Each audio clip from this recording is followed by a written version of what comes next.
In Capital News tonight, national last respects have been held for the bodies of people killed by floods at Katesh grounds in Hanang District, Manyara region.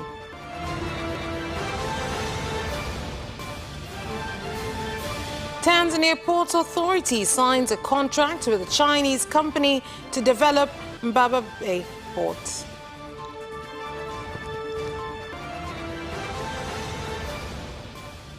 And in sports news, soccer fans have urged Simba and Yanga to improve their performance in the coming CAF Champion League games.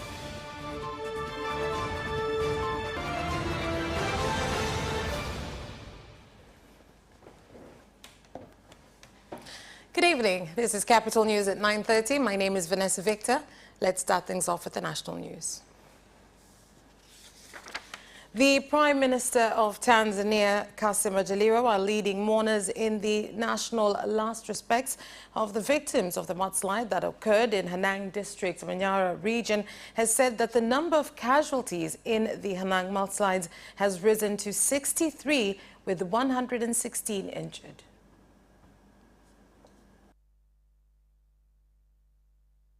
Leo nikiwa mbele yenu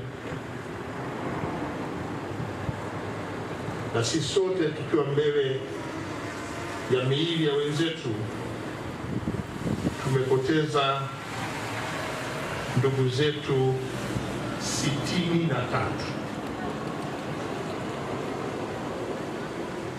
Hawa 63 wanaume ni 23 na wanawake ni 40. Kati ya hawa watu wazima kuanzia miaka 18 kwenda juu, wanaume 14 na wanawake 26, na wanafanya ile jumla ya watu wazima 40. Na watoto wadogo chini ya miaka 18, wanaume 9 na wanawake 14, wanafanya jumla ya 23. Wote hawa 40 na hawa 23 wanafanya 63. Lakini la pili, namshukuru sana Mheshimiwa Rais. Ametupa maelekezo toka msiba huu ulipotokea kupitia kwako na Mheshimiwa Waziri Mkuu, mawaziri wote wa kisekta waliopaswa kuwajibika moja kwa moja kwenye jambo hili. Tuko hapa na unatuona tukitekeleza maelekezo ya Mheshimiwa. Uharibifu uliofanyika ni mkubwa sana, lakini kama ambavyo tunajua ni majaliwa ya Mwenyezi Mungu na ni mabadiliko ya hali ya nchi. Sisi tumelipokea hili kwa huzuni kubwa, lakini leo tunafaraja kwa sababu tumeiona serikali yote ya Jamhuri ya Muungano wa Tanzania ikija kutukumbatia. Kipekee tunakushukuru sana. The Prime Minister also assured the public that the government will use experts to determine the cause of the mudslides that led to the deaths of some residents of Katesh town and Gendaji village. Kwa nini kumeporomoka maji kutoka huko? Chanzo ni nini?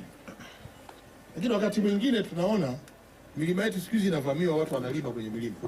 Nimepita kwa helikopta, watu wameenda kule juu kwenda kulima. Yaani huku chini kwetu tumeshindwa kupata ardhi, mpaka uende kule juu. Ukifanya hivyo baraka unakata miti, unalifanya eneo kuwa wazi. Likiwa wazi, mvua zikinyesha, udongo ukiporomoka, hauna mtu wa kuushikia. Udongo na mumunyuka, unakwenda unatengeneza huu mtiririko huu, unakutana maji, ndio haya tuliyoyaona.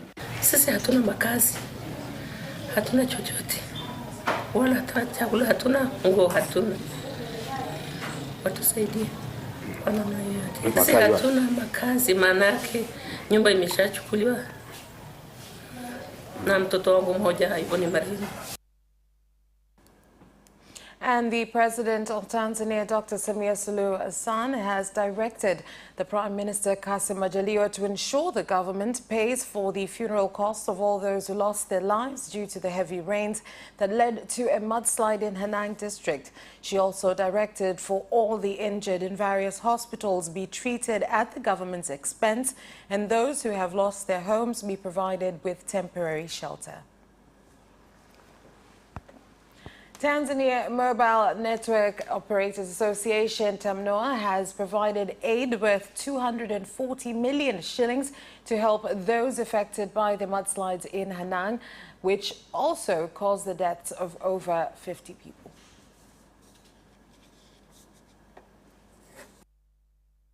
Niko hapa kuwashukuru umoja wa makampuni ya simu Tanzania kwa maana ya TAMNOA, TTCL, Airtel, Vodacom, Tigo na Halotel kwa kuitikia wito wa rais wetu na kwa uzalendo wao wa kuamua kuwasaidia wenzetu ambao wako katika matatizo.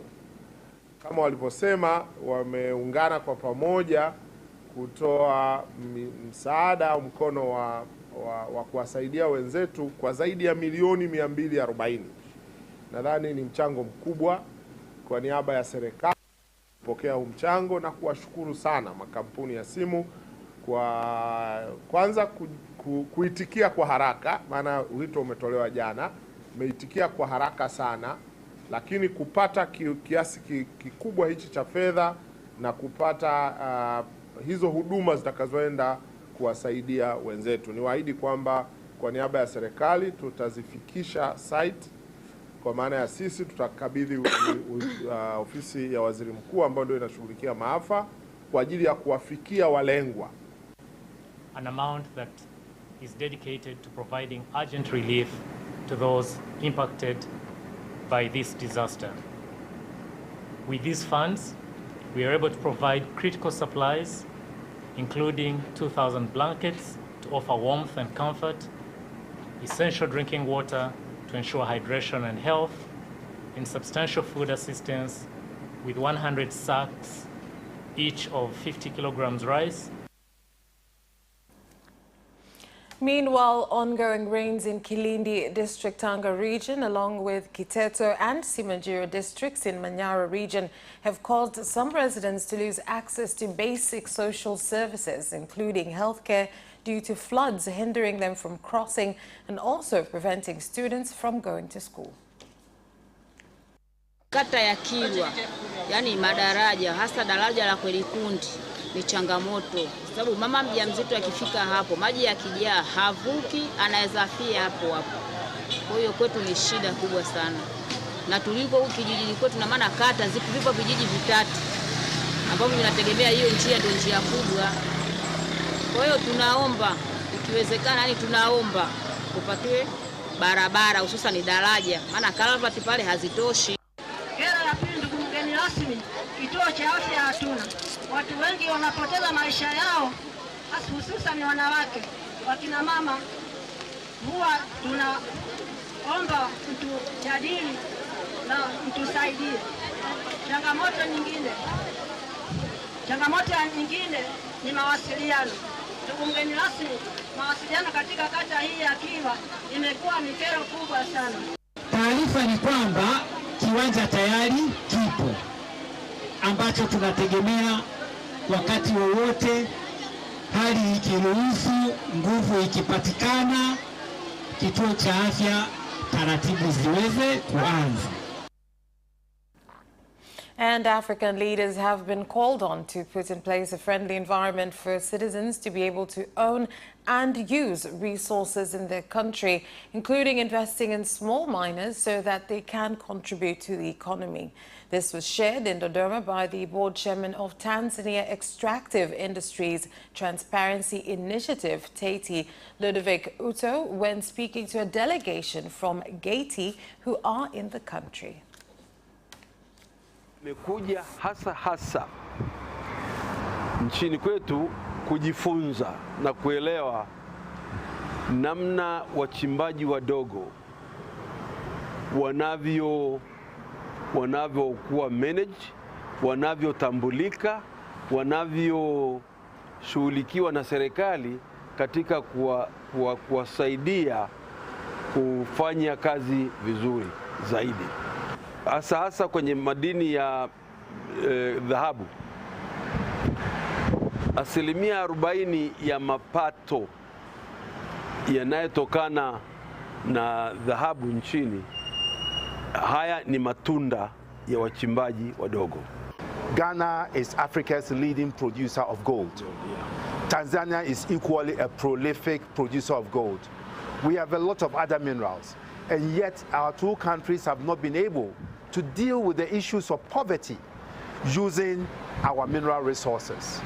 And so our visit here is to come and learn from the efforts that Tanzania is making to leverage on its resources for development, while at the same time learning from some of the challenges. And we will share some of the lessons that we have to share with Tanzania in terms of how you can deal with some of your problems. Conservation stakeholders from the World Wildlife Fund, WWF, along with Pangani Basin Water Board, have begun strategies to resolve discord caused by the invasion of wildlife, including elephants, into human settlements in search of food and water. They have begun by conserving water at Ungwasi and Rongai in Rombo District, Kilimanjaro region. Na sisi kama WWF tutaendelea kufadhili huo mpango kazi kwa maana ya kwenda kwenye hatua utekelezaji, lakini lengo letu sisi mwisho wa siku ni kuona ili bonde la Ungwasi lakini pia bonde la Rongai linahifadhiwa kwa ajili ya maji yaweze kutiririka, kwa ajili ya ustawi wa binadamu, lakini pia kwa ajili ya ustawi wa wanyamapori ambao wako kwenye hizi hifadhi ambazo zinazunguka. Tupo hapa, lengo letu hasa ni kushirikiana na wadau wa maendeleo katika mikakati ya kuhakikisha tunazilinda na kuziendeleza bioanuwai, hususan hifadhi za wanyamapori, lakini pia vyanzo vya maji na mazingira kwa ujumla. Eneo la wilaya Rombo, hasa katika kidakio cha mto Ungwasi, maji yake ni maji ambayo yako katika mpaka wa kimataifa, yanakwenda nchini Kenya ambako kule kuna wanyamapori katika eneo la mbuga ya Amboseli. Tunaomba ushirikishwaji wa vikao vingi vifanyike kwa wananchi, pia kuwe na wadau wa kuelimisha, pia tuwe na zile mbegu au vitalu ambao tunaweza kupata ile miti ya asili ambayo tunaweza kuipeleka kwa wananchi wakaweza kuotesha katika ule mto. Tatu, tunataka tutengeneze urafiki. Sheria zitakuweko ndogo ndogo. A cargo ship directly from China has docked at the port of Dar es Salaam for the very first time, a move that will lead to a shorter wait time from 45 to 22 days for goods to arrive into the country. Tukienda kwenye takwimu hapa, tumefanya mambo makubwa ambayo hayajawahi kutokea hivi karibuni. Katika sekta 14, kwa maana ukichukua kilimo, ukichukua miundombinu, ukichukua fedha, ukichukua madini, ukichukua uzalishaji, manpower ya human resource, huduma, utalii, sekta hii ya uchukuzi peke yake kuanzia 2021 mpaka sasa yako mambo makubwa yamefanyika ambayo kwenye rekodi hayakuwahi kufanyika. Sisi kama bandari ya Dar es Salaam tuna furaha sana kuona huduma hizi za bandari na meli zinaongezeka na kukua. Tunawashukuru sana wenzetu wa Emirates. Tumefanya mazungumzo zaidi ya miezi miwili kuhakikisha kwamba wanaanza huduma zao katika bandari ya Dar es Salaam. The latest developments in Dar es Salaam port is an excellent example of these developments. You can also see that the Dar es Salaam port has become the preferred gateway for the cargo move to landlocked countries in East Africa. Not only Dar es Salaam, we have seen a lot of developments happening in Matwara and the Tanga port to cater the continuous volume growth in and out of Tanzania. And I'm confident that in the upcoming days, you can see bigger and bigger vessels, container vessels, calling Tanzanian ports. 4 out of 12 people who are residents of Buchulago village, Misenyi district in Kagera region have died from cholera, while 4 others are still receiving treatment at St. Teresa Hospital following the outbreak. sasa tayari watu 4 wamekwisha fariki, wamepoteza maisha, na watu 4 wamelazwa hospitali wakiendelea na matibabu, lakini watu 3 wametibiwa na kuruhusiwa. Kwa hiyo nitumie fursa hii kuwaomba sana wananchi wa mkoa wa Kagera kuchukua tahadhari kubwa kutokana na ugonjwa huu. Sote tunatambua kwamba ugonjwa wa kipindupindu ni ugonjwa hatari sana na unaambukiza haraka sana. Kuhusu ugonjwa wa kipindupindu ni kwamba huko elimu hatuna. Kwa maana saa nyingine sisi tunasikia kipindupindu unatokea Dar es Salaam, sijui wapi. Tungeomba serikali, kwa sababu ugonjwa umeshatokea, watupe elimu ili tuendelee kujikinga na ugonjwa wa kipindupindu. Mpaka sasa hatujapata elimu ya kujikinga, na ni vyema sasa serikali ikatenga sasa muda wa kwanza kuwaelimisha wananchi ili tuweze kuipata elimu hiyo ya namna ya kuweza kujikinga na kipindupindu au magonjwa ya milipuko. And that is the end of the national news. Business news comes next.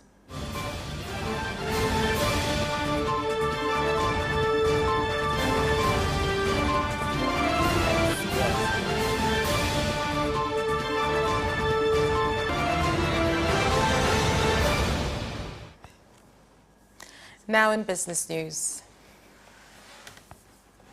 Tanzania Ports Authority TPA signed an agreement worth more than 75 billion shillings with Chinese company XCOCG for construction and development of Mbaba Bay Port in Nyasa District, Ruvuma region. Uhusiano unaoendelea kuimarika kati ya nchi yetu ya Tanzania na Malawi ulipelekea kujenga bandari hii.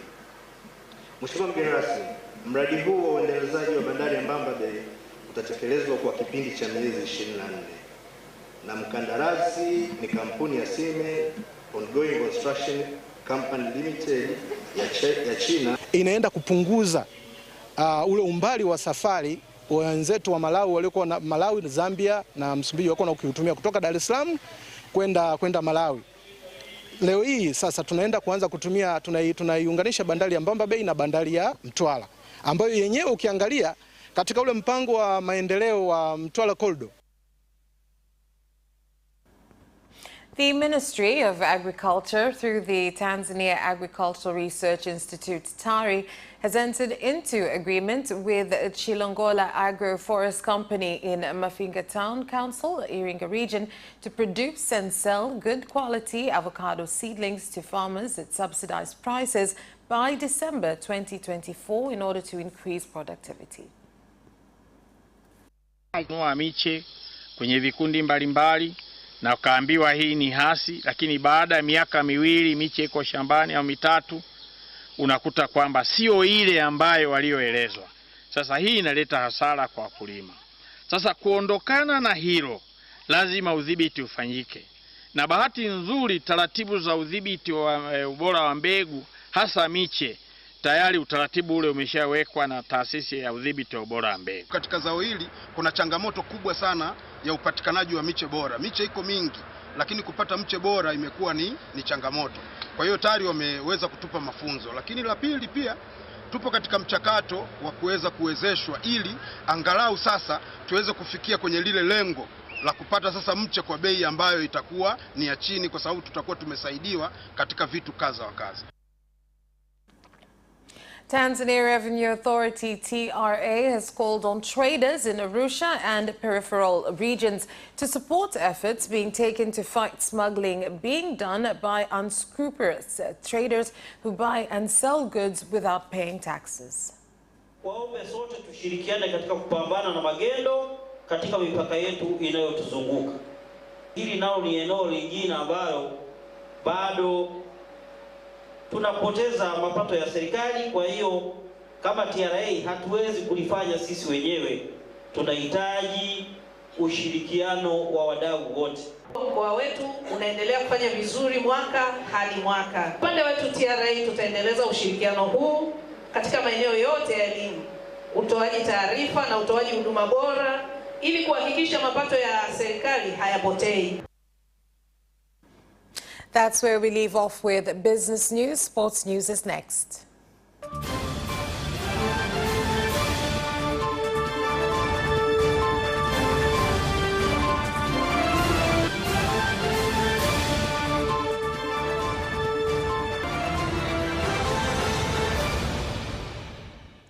Now in sports news. After the draws over the weekend, soccer fans have called on both Simba and Yanga players to improve performance in their third CAF Champions League matches.